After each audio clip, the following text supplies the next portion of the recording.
Hi everyone, it's Deborah, and today I want to make a journal out of some greeting card blanks that I have.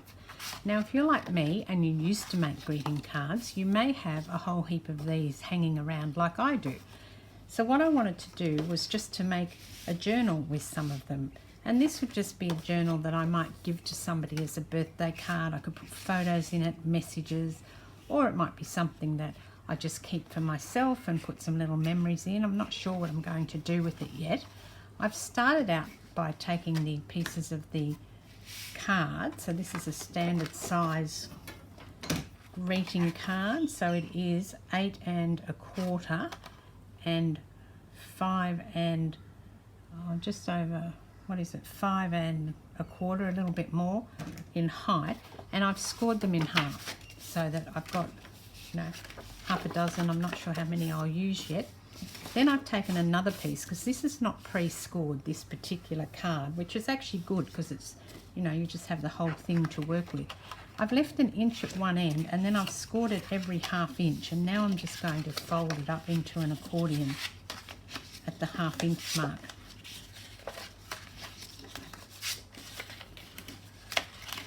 I'm sure you did this when you were a kid in school. We used to do things like this, I remember. Make things and fold them up like this, and little bits of paper, and then we'd make little fans out of them, or other things. I don't remember what you use them for now, but I do remember doing this in school. So now you've got something that looks like that, and I might need one more fold on the end, but I'll do that later. I can start, hang on, there's one here I've missed. I thought I'd made enough. Okay, so there's one on the end here that I've missed, and then I'll just turn it over. So we've got peaks and valleys, and so you've got 1, 2, 3, 4, 5. I think I'll make one more. Yep, so I'll do it now. I have to refold it all the other way, but that's okay, it won't take long. Just refold it the other way. The reason that I'm folding it the other way is I want a flat piece to stick down, and then I want to have these the peaks and the valleys like this so that they stick up. So I'll just quickly fold it this way.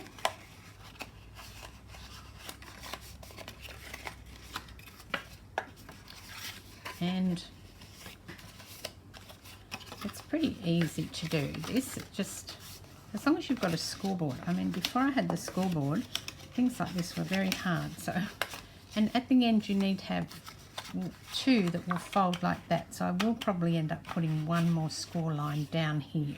Okay, I've put that extra score line in, so I've now got 1, 2, 3, 4, 5, 6 sitting up there.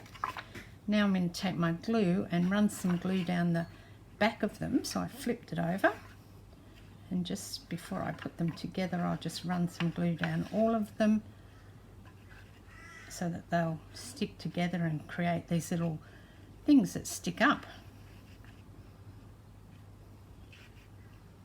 Little spines, I think, or whatever you want to call them. I don't know what we called them in school, but I do remember making them for years actually, these things. So that's the quick way of putting all that together. And you've got all these little things that will stick up like that, and then you've got a flat back, and that's the piece that gets stuck into the album once you put these together. Now this has got no spaces in it, so we'd put that onto a cover, but I'll do that another time. Now I'm going to see if this works. I'm going to take my little thingy that I've made, and I'm going to put a card on each side of it. So it should then work, hopefully. See how this goes. Put some glue on the spine here, or whatever you want to call this little tiny bit, and stick something on there. So if I stick that card on and make sure that it's even on the top and the bottom, and also that it's actually in there, and then just squish it together. That's a technical term I'm using there. I know it's a hard one, squish.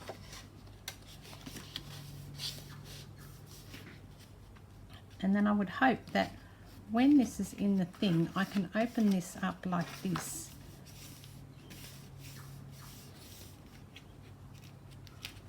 And let's get the next one in.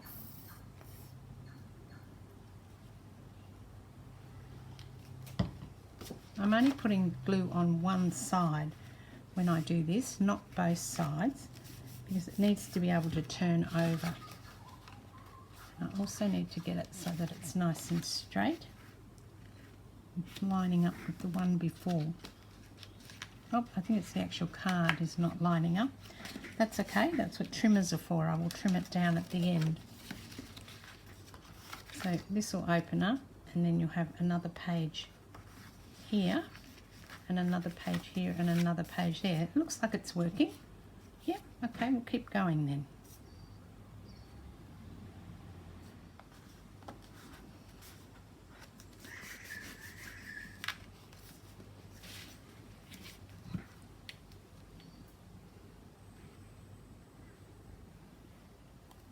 This could even be a little embellishment within a journal. It doesn't have to be a journal itself. I just thought about that.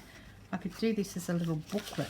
This would be great for doing some journaling in, because it's tiny. There's lots of writing space on it, and it will fit nicely in another journal, because my journals are usually bigger than this. Oh. I think I need one more piece of card to finish that off.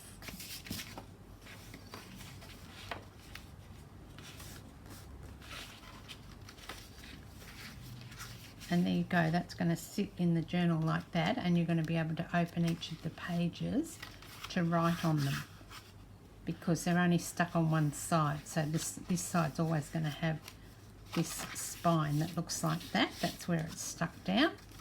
I'll get one more piece for there, and then I will continue on. I've added my extra page in at the back, so now I have one on every page, and I still have the spine so I can stick it down, and it could go in something like this. So I was just looking for somewhere I could put it in this journal. So as you went through your journal, then you would have this piece, so you could then use it. So I won't do that today, I'll do that another day. Now that one has got a bit of glue on it. I'll just tease that out a little bit. Just because I've used the glue, I could have used double-sided tape and it probably wouldn't have had that issue. And then that would be stuck down there, so it would close up. So you'd need to put it somewhere that has some space, and this journal certainly has that. That is one idea, but I do have a few other ideas that I wanted to share with you on this video as well. So here is one. I've got the same size piece of paper, and I have scored it, and I've made it into like a long skinny piece that I could put into a journal. So I could, you know, wrap some ribbon around that one and to tie it up and stick it down, and then I'd have somewhere to write in a journal. So you could use them like that. The other thing that I thought that you could do for this is you could fold them like that, but then you could cut them into like thirds and use them as matchbook covers. So I've got other videos that show you how to make a matchbook cover, and I can link to that, but that would be something else that I could do with this particular piece of paper. With this piece here, I've got quite a few of these, and they've got a nice surface on one side, but the other side has got this sort of, you know, lines on it, and it's really, really shiny, and I don't like it at all. So I thought, how can I get rid of that and still use it in my journals? So the obvious thought was, here's one I prepared earlier, stick it onto a piece of paper. So I've got a piece of large paper from a book, and I've stuck it on there, and then I was just trying to find the bit where I did it. Oh, here it is. I stuck it on fairly straight. I wanted to make sure the words were up the right way, or fairly straight, not sort of skewed. And then I've scored it. So I've got the nice writing surface on the inside, and I've made it into a little envelope. Now I could do a few things with that. I could leave it as is, stick it in the book, or tuck it into a tuck spot in the book, so because it's covered on the back as well. I could sew the edges up or glue the edges and make it into an envelope, and I could also just leave it, you know, stick it into the book as is, so it would be stuck down as a journaling spot. And I think that that you know, gets rid of my problem that I don't like that shiny surface that's on one side of this particular card. Then I have another idea here. Now this one here is using the cards, and this time I'm using the cream cards because they're quite nice. They're textured, but they're a nice feel to them. And I've done a little sort of accordion thing with them. So I was just going to finish the other one off, so you'd have as many as you want. I've got 3, I'm going to add another one on. And to do this, I just put it down on the table. Now, this surface I'm working on is like a piece of, you know, kitchen shelf, you know, cupboard, melamine, I don't know what you call it, something like that. And I wanted to see if I could get this on. Now, I'll just show you how I did the others. So I started by obviously putting my washi down. Now this is a wide piece of washi tape. It's got to be, you know, good 2.5 inches wide. So I haven't stuck it all the way up to the top as yet, but I have used the table as, you know, the sticking surface to hold it steady. And then I've made sure that the mountain valley is the same as the mountain valley there. And now I will put it so that it lines up, all being well. You could do this in one go if you wanted, but I just found that, you know, it can be a bit difficult for me. The washi, you know, jumps up and grabs things. I don't know if you have that issue. But anyway, I'll just put that down next to there and get that washi on. And then pull it up so that it's smooth. And then I'm going to go back onto the other side. Just fold this up because I've got a bit of things in the way now. Back onto the other side and then up so that it's, the edge of it here is there, and then make sure it's got not too many crinkles in it, which is another problem, I guess, with the wider the washi tape, the more crinkles you tend to get in it. And then you can fold that up and burnish it. And now you've got this little trifold. So you could, again, put a ribbon around that. Obviously, you decorate it up more. Stick it in your journal so that you can then, you know, come over and flip it. And you can also flip it the other way. So it's a bit like the little book we made. It's just a different technique, and it's probably much easier than the first one that I did. So that is another idea. Then I'm going to think of a couple more that I've got. So this idea I had was again with this cardstock that I don't like, with the shiny sort of, you know, that surface on it. You can pick that up there on camera here, how it's got like lines across it. And I don't like that, but I like the outside. So my other thought was that you could just stick it down. So you would have a nice sized piece of card that's also extra strong because you've got 2 layers of it, and just put glue on it and stick that down. I'm just going to use a glue stick to do that with, and then use it as a substrate to do whatever you want on, because it is lovely card. Well, mine particular one is nice card, and so I thought that would be another thing I could do with these, rather than having them sitting there in the cupboard and not being used.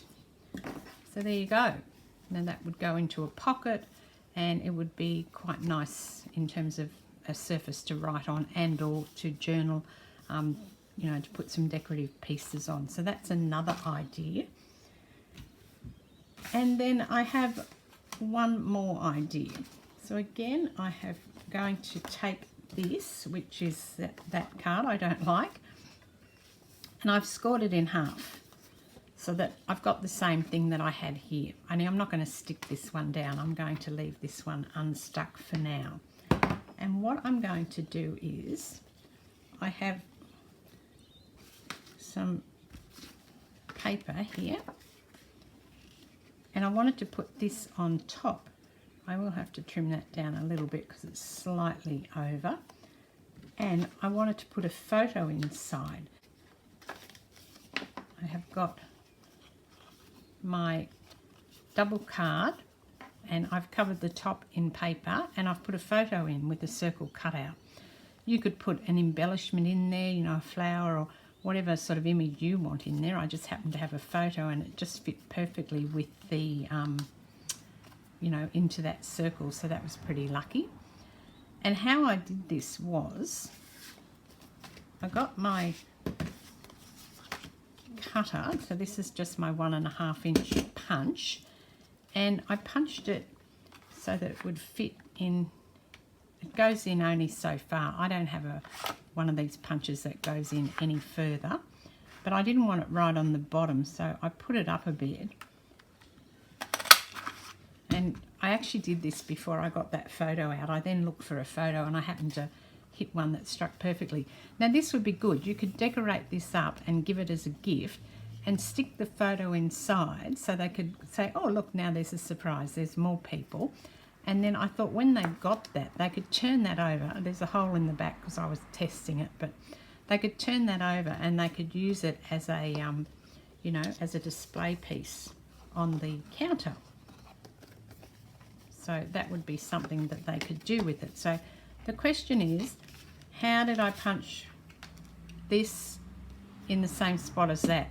So that was my challenge, and I'll show you how I did it. It was pretty easy. I put the piece of paper inside, use my pencil, draw around it, and then put my punch over the top of that circle that I just made then. And then when you put that over here, it will fit perfectly over the top. So there you go, that's how I did that. So you too could do something like that if you wanted to. So they are my tips on how to use that paper that you have left over when you used to make cards. Card blanks they're called. And I hope you enjoyed that, and I will try and think of some more, and if I do, I will make another video about it. So this is the challenge for June with Nat Williams, and I'm interested to see what Nat and other people who are joining into this challenge come up with in terms of using card blanks. This is Deborah. Thanks for watching. Cheers.